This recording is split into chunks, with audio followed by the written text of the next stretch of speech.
What's the story, Morning Glory? What's the word, Hummingbird? Thank you so much for clicking on my channel and for joining me for this review of Unexpected Season 6 Baby Mama Mama Drama.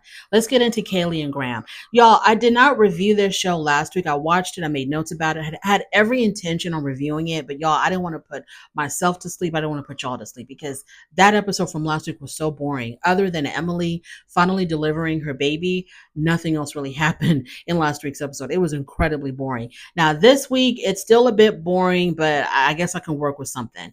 So, Kaylee and Graham. So, Graham and his mother, they come over because they have to have a discussion.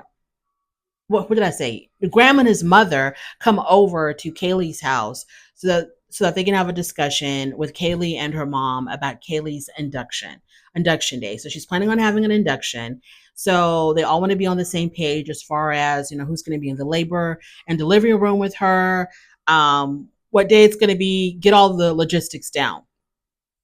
And also to get some type of confirmation from Graham and his mother that they will be there, because Graham and his mother have been very much MIA during Kaylee's pregnancy. And their excuse is that they're sick. They're always sick. Graham's mother has health problems. Graham also, he's always getting sick. So the reason why they don't attend certain events or functions, or they're not there just for the day to day of Kaylee's pregnancy, is because they're having all of these health complications. So Kaylee says that into the delivery room, she wants it to be her mom, her sister, Graham, and also Becky, Graham's mom. Now, her mom thinks that Graham's mom does not deserve to be in the delivery room because she really hasn't been there during the pregnancy. And I think that the reason why Kaylee even said she wanted Graham's mom there was because I think she kind of felt guilty, or maybe she felt pressured, because the woman was right there in her living room when she was talking about who she wanted to be in the delivery room with her. She probably felt bad if she didn't say that, Graham's mom could be there. So Graham's mom seemed really happy about it. In fact, when Graham's mom arrived at Kaylee's house, she went up to Kaylee, she rubbed on her belly, she talked about how she can't wait to see her grandson, etc. And Kaylee's mom tells us in her confessional that whenever Becky's around, she seems very enthusiastic and very much, into this whole pregnancy and the baby coming. But when they're not around them, they're like, it's like radio silence. They don't hear anything from them. They don't call and check on Kaylee.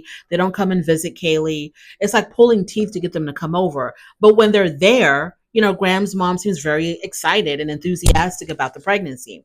So Kaylee's mom asks Graham's mom to go into the hot tub with her, so they can have a discussion, like a heart to heart discussion about what's been going on so far.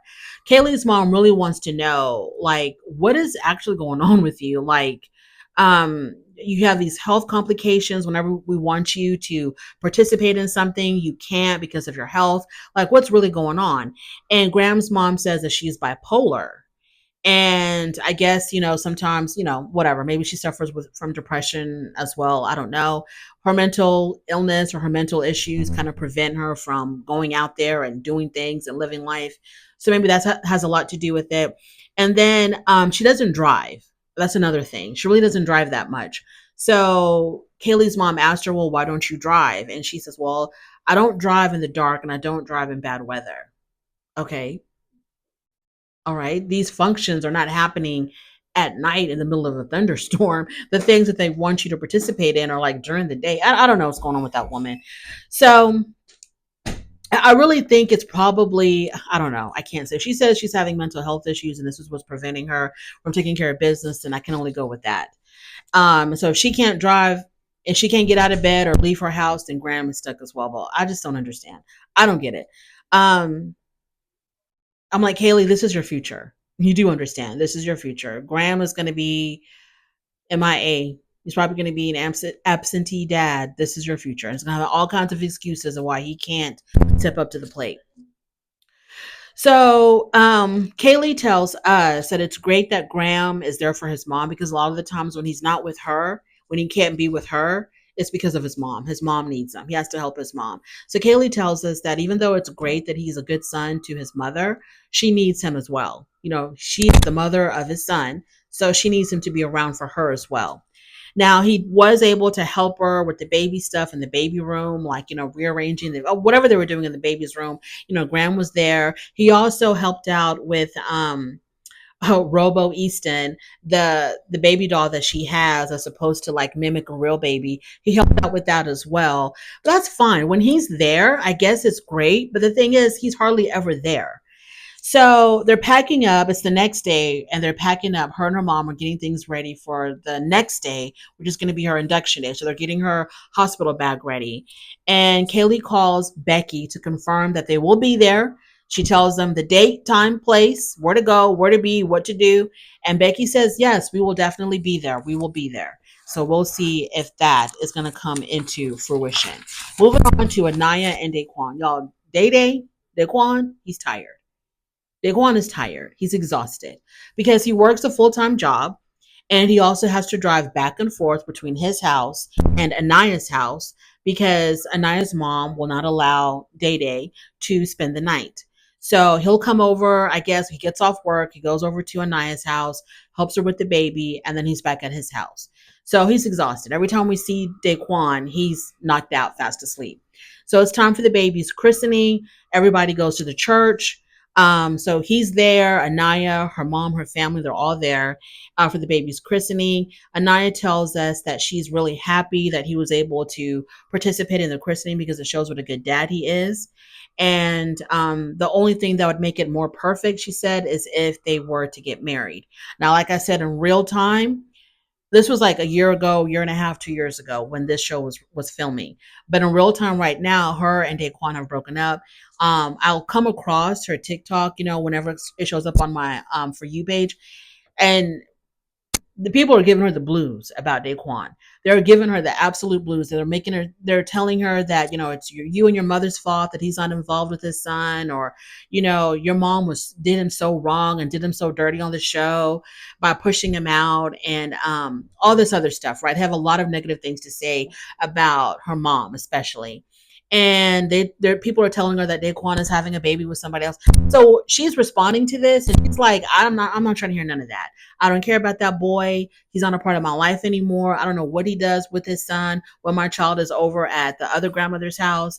I don't know. I don't care. I don't want to know. Y'all need to leave me alone about that. Like, she is really over and through with Daquan. And it's just really sad. It's really sad. But, what do you expect when it comes to teen pregnancies, people who are way too young to be parents? Um, it's just sad that it ended up the way it did, because on the show, we see how together they are. We see how much she cared about Daquan. She wanted him to be in the labor and delivery room, but her mom said no. Um, it seems like she wants him more involved because she would rather him live with her, at her house, but her mom said no. And I can understand that part because maybe the mom doesn't want her to get pregnant again. But at the same time, it's just sad that it ended the way it did, because I thought that, they were trying to do the best that they can at the young ages that they were. I thought Anaya and Daquan were really trying to make it work. And he seems really much involved, like more involved than Graham. Moving on to Emmalee and Nate. Y'all, the more I see Emmalee, the more frustrated she's making me feel. Like, for real, I'm at that point now where I'm about to write her completely off, because I am not feeling how she's acting, how she's behaving, ever since she gave birth. Now, before she gave birth, she was, being kind of a, what, with Nate, just a tad bit. Now that she's actually given birth, she's a lot. So the last episode, she gave birth to her baby through an emergency C-section. She had to have an emergency C-section. She went into straight up panic mode because she wanted to have a natural delivery. It didn't work out, so she had to have a C-section, but mom and baby were fine. So since the birth, Emmalee has been a real terror, in my opinion, to Nate. She has been so bossy, insulting, critical of everything. He cannot do anything right. So there's two scenes that was problematic for me. Okay, so when they're leaving the hospital, he's the one that's putting the baby in the car seat, everything in the car. He's doing all of that. She just had a C-section. She's in a lot of pain. Girl, I get it. So then she tells him, well, you need to help me get in the car. So he comes back around the car after putting the baby in the car. He comes back around the car and he helps her get in the car. Okay, fine. She's in pain. They just cut her open to take this baby out. I understand. Trust me, I understand.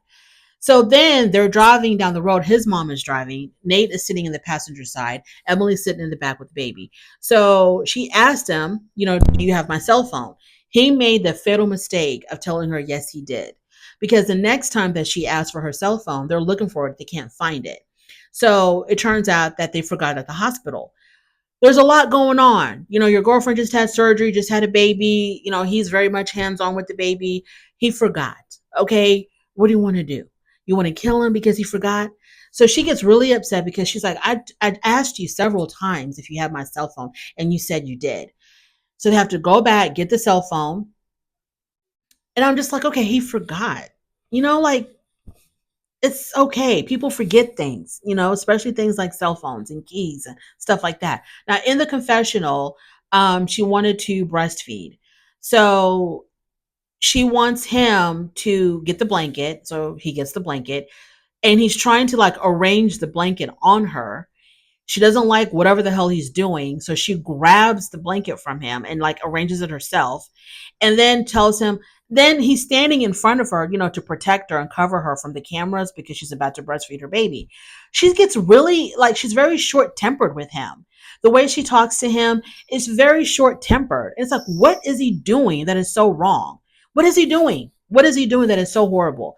I'm beginning to wonder if she wanted to go live with Nate and his mom because she doesn't want to do anything for herself. She wants to be pampered and waited on. And if she lived with her dad, she would have to be more proactive with her own baby. And maybe she wants to go live with Nate and his mom because Nate and his mom can take care of the baby while she just, breastfeeds him and then gives him back. I don't know what's going on with Emmalee. I don't know. I don't know what the hell's going on with Emmalee. Like, if this man is making you this upset, why don't you go live with your dad? Why don't you go live with your dad if he's making you this upset? I don't understand. And your dad raised you and your siblings, so I'm pretty sure he can handle helping you with your baby. I'm not understanding. She said she wants to go live with Nate and his mom because the mom can help her with the breastfeeding. But it seems like the mom's going to be helping with a whole lot more than that.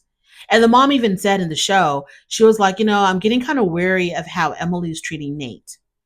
And I wonder how it's going to be, in front of my other children, how she's going to be like, in front of my other children, because it's not just Emmalee, it's not just Nate and his mom at their house. She has other children. She has other kids. Now we're bringing in Emmalee and her baby. How is she going to, y'all? I don't know. Emmalee, you need to tone it down, girl. Tone it down just a tad bit, because I'm pretty sure that his mom probably won't get any financial support from her dad. I'm pretty sure. Anyways, we'll see what happens. I hope I'm wrong. Thank you so much for joining me. I really do appreciate it. On your way out, please don't forget to rate the video. If you like this content, please subscribe to my channel, and I'll definitely talk to you later. Bye.